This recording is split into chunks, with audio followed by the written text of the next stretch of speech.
ঈদ সামগ্রী কোথায় বিক্রি করা হয়েছে এরকম কোনো এলিগেশন ছিল না। একটা শাড়ি যদি কেউ দিয়ে থাকে আর উনি যদি গরিব এটা অস্বীকার করেন, এইটাও আপনারা যখন লিড নিউজ। সামাজিক যোগাযোগ মাধ্যমের জনপ্রিয় মুখ ব্যারিস্টার সুমন সংসদ সদস্য হওয়ার ফুলজুরি ফেসবুক জুড়ে। তবে এবার প্রধানমন্ত্রীর ত্রাণ তহবিল থেকে শাড়ি নিজের দুই বন্ধুর স্ত্রীকে উপহার দিয়ে তোপের মুখে এই এমপি।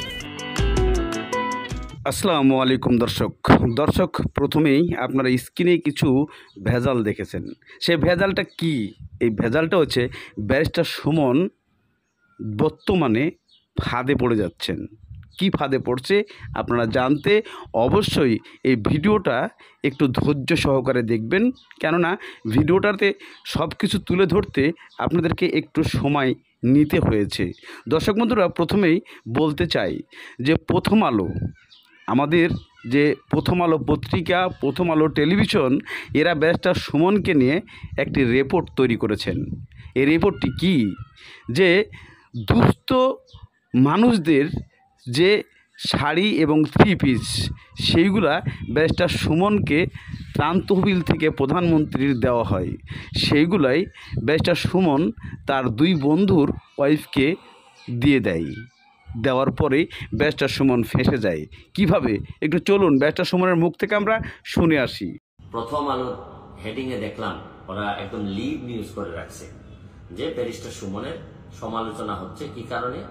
যে ঈদে যে প্রধানমন্ত্রীর উপহার, এর মধ্যে 550 শাড়ি এবং লুঙ্গি মিলে ছিল। এর মধ্যে 2টা লুঙ্গি ব্যারিস্টার সুমনের দুই বন্ধুর বউকে দেয়া হয়েছে এবং এই বন্ধুর বউরা বন্ধুরা এই শাড়ি ফেরত দিয়ে দুজন গরিবকে দিয়ে দিছে, কারণ বন্ধুর বউরা দাবি করতে। দর্শক বন্ধুরা, ব্যারিস্টার সুমনের কাছ থেকেই আপনারা মূল কথাটার কিছু অংশ শুনেছেন। এর অনেকই অংশ বাকি আছে, আপনারা পর্যায়ক্রমে সেটাকে শুনতে পাবেন।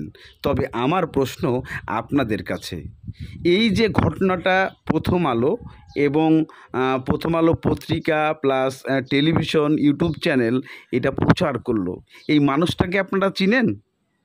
এই মানুষটাকে আপনারা কি অনেকে চিনেন না চিনেন না? আমি নাম বললে আপনারা অবশ্যই চিনতে পারবেন। এই হচ্ছে সেই সালাউদ্দিন। আপনারা সালাউদ্দিনকে সবাই চিনেন। এর শেষ অংশে আমি আপনাদেরকে দেখিয়ে দেব। এটা হচ্ছে সম্পূর্ণ এই সালাউদ্দিনের কাটসারি। তার এই চ্যানেলে প্রথম আলোতে এটা ব্যবহার করার কারণ হচ্ছে ব্যারিস্টার সুমনের সঙ্গে সে পেরে ওঠে নাই। ব্যারিস্টার সুমনের নামে বিভিন্ন ধরনের পরিকল্পনা করতেছে, তাই এটাকে দিয়ে প্রথম সূত্র ধরে সে ব্যবহার করেছে। আমার প্রশ্ন হচ্ছে যে ব্যারিস্টার সুমন এই জিনিসগুলো বিল্লি করে নাই, বিল্লি করেছে তাদের যে বন্টন দায়িত্বর লোক থাকে তারাই করেছে এবং তারাই দিয়েছে। তারা জানে না সে বড় লোক না গরিব। তারও কিছু অংশ ব্যারিস্টার সুমনের কাছ থেকে আরও শুনুন, তাহলে যে তারা গরিব না, তারা এই জন্য এই শাড়ি নেয়নি, তারা দিয়ে দিছে। এবং যেহেতু ওই আমার দুই বন্ধু যেহেতু ফেসবুকে এইটা দিয়েছেন, এই জন্য এইটাকে তারা লিড করে প্রথম আলো দিয়েছেন। তো এই বিষয়ে আমি প্রথম আলো এই ঘটনাটা দেবেই, কারণ প্রথম আলো হচ্ছে দালাল। এই সালাউদ্দিন দালাল চক্র হিসেবে কাজ করে। যখন তার ফুটবলের সব কলঙ্ক ব্যারিস্টার সুমন ফাঁস করে দেয়, সেই সূত্র ধরেই এখন ব্যারিস্টার সুমনকে দমন করার জন্য এই সালাউদ্দিন লেগেছে ব্যারিস্টার সুমনের পিছে। কিন্তু ব্যারিস্টার সুমন ছাড়ার পাত্র নয়। চলুন শুনি। আমার কাছে মনে হয়েছে যে অন্যান্য কেউ বললে হয়তো এইসব বিষয় নিয়ে, আজে বাজে বিষয় নিয়ে আমি কথা বলতাম না। আমি জানি আমি কি করতেছি। যেহেতু প্রথম আলোর মতো একটা পত্রিকা লিখতেছে, তখন আমার মনে হয়েছে যে 2-1টা কথা আমার মনে হয় বলা উচিত।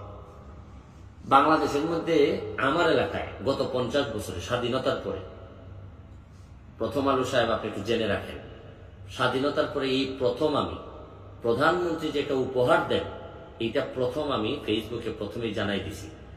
550 ঈদ সামগ্রীর মধ্যে প্রতিটা ঈদ সামগ্রী বিভিন্ন লোকের মাধ্যমে দেয়া হয়েছে যে আপনারা বন্টন করবেন। একটা ঈদ সামগ্রীও কোথায়? দর্শক বন্ধুরা, আপনারা ব্যারিস্টার সুমনের যে কথাগুলো আপনারা শুনছেন, সেই কথাগুলোর সূত্র ধরে আপনাদেরকে আমি কিছু জিনিস বুঝাতে চাই। মূলত ব্যারিস্টার সুমন যে থ্রি পিস এবং শাড়িগুলো নিয়ে গেছে, বর্তমানে সরকারের দেওয়া অথবা মাননীয় প্রধানমন্ত্রীর দেওয়া সেই থ্রি পিস এবং শাড়িগুলা ব্যারিস্টার সুমন নিজে কোনোটাই বিতরণ করেন নাই, কেননা তার দলীয় যারা কর্মী আছে তাদের কাছ থেকে সেগুলো বন্টন করা হয়েছে। এবং এই বন্টন সূত্রে এই ত্রিভুজগুলো যখন তার দুই বন্ধুর কাছে গেছে, তার দুই বন্ধু কোটিপতি, তাই ফেরত দিয়ে দিয়েছে, তাই না? এটা উচিত হয়নি তার মোটিভ। বিক্রি করা হয়েছে এরকম কোনো এলিগেশন ছিল না। কি ছিল, যে আমরা আমাদের লোকরা, যারা কিছু লোক এরা ভুল করতে পারে, তারা গরিব মনে করে যাদেরকে দিছিল তারা দাবি করতেছেন তাদের মধ্যে দুইজন তারা গরিব না। এই হচ্ছে গিয়ে ফল, এই হচ্ছে গিয়ে দুইটা সারির বিতর্ক। তা আমার কাছে মনে হয়েছে যে প্রথম আলোর মতো একটা পত্রিকা এই রিপোর্টটা করছে বা অনলাইনে নিউজটা করছে। প্রথম আলো হচ্ছে গিয়ে আজকে এমনিতেই তো সারা ব্যারিস্টার সুমন ভাই, আপনার উদ্দেশ্যে আমি বলি এবং আপনাদের দর্শক বলে যে প্রথম আলোকে আর কোনোভাবেই ছাড় দেওয়া উচিত নয়। কেননা এই সামান্য কিছু জিনিস নিয়ে, যে জিনিস মানে বোঝে না, যেই জিনিসের মানে কারণ বোঝে না, একটা নিউজ করে একটা চ্যানেল খুলে বসে থাকে, এই চামচাদেরকে আর ছাড় দেওয়ার কোনো সুযোগ নেই। ব্যারিস্টার সুমন, এদের বিরুদ্ধে আমি মনে করি তাদেরকে মানহানি মামলা করা খুবই জরুরি দরকার। ব্যারিস্টার সুমন আরও বোঝাতে চেয়েছেন যে এরা হচ্ছে দেশের শত্রু, এরা হচ্ছে সমাজের কীট, এরা হচ্ছে যুব সমাজকে ধ্বংস করার তথ্য পায়তারা করতে থাকে, তাই এদেরকে আগামীতে আর কখনোই সুযোগ দেওয়া হবে না। ব্যারিস্টার সুমন এভাবেই প্রতিনিয়তই কাজ করে যাবে এবং ব্যারিস্টার সুমন নিজেই জানে কি হয়েছে, কি করে নাই। তবে ব্যারিস্টার সুমন এটা নিজে হাতে করে নাই, ভালো, কিন্তু তার বন্ধুরা, তার সে আপন বন্ধু কখনো হতে পারে না। যেই বন্ধুর কাছে গেছে সেটা ব্যারিস্টার সুমন দেয় নাই, দিয়েছে তার দলীয় কর্মীরা। তাই বলে সেটা ফেসবুকে পোস্ট করে জানানো এটা বন্ধুত্ব না, একে শত্রুতা বলা হয় এবং সালাউদ্দিনের পক্ষে কাজ করা হয়। দর্শক বন্ধুরা, আরও কিছু কথা ব্যারিস্টার সুমনের আমরা শুনে। প্রথম আলোরে নিয়ে চিন্তা করতেছিলাম। প্রথম আলো থেকে সেই প্রথম আলো, যে প্রথম আলো আপনার কাজী সালাউদ্দিন, যিনি বাংলাদেশের ফুটবলটারে একেবারে ধ্বংস করে দিচ্ছেন, এই কাজী সালাউদ্দিন সাহেবকে নিয়ে আমি যখন এখন কথা হচ্ছে ব্যারিস্টার সুমনের নামে এই ভুয়া তথ্য মানে না জেনে প্রচার করায় আমরা প্রথম আলোকে সবাই বয়কট ঘোষণা করছি এবং প্রথম আলো পত্রিকা, ইউটিউব চ্যানেল, টিভি চ্যানেল সবকে আমরা বয়কট করতে চাই। কেননা যে মিথ্যা একটা সম্প্রচার, যে জিনিসটার কখনোই প্রশ্ন বুঝে দেখেন নাই, তার চ্যানেল চালানোর, তার পত্রিকা চালানোর কোনো অধিকার থাকার কথা নয়। কেননা একজন এমপি নিজে হাতে যে জিনিসটা দেয় নাই, তার কর্মীরা দিয়েছে। সে বড়লোক গরিব, মিস্টেক হতেই পারে, মানুষ মাত্রাই ভুল হতে পারে, কিন্তু এই না সামান্য একটা মানুষ একটা কাজের জন্য তাকে এত বড় একটা নিউজ করতে পারে যা মানহানি খুব বড় একটা ধরনের হয়ে যায়। তাই আমরা চাইব ব্যারিস্টার সুমন যেন এর কঠিন থেকে কঠিন জবাব দেয় আইনি লড়াইয়ে, এটাই আশা করছি।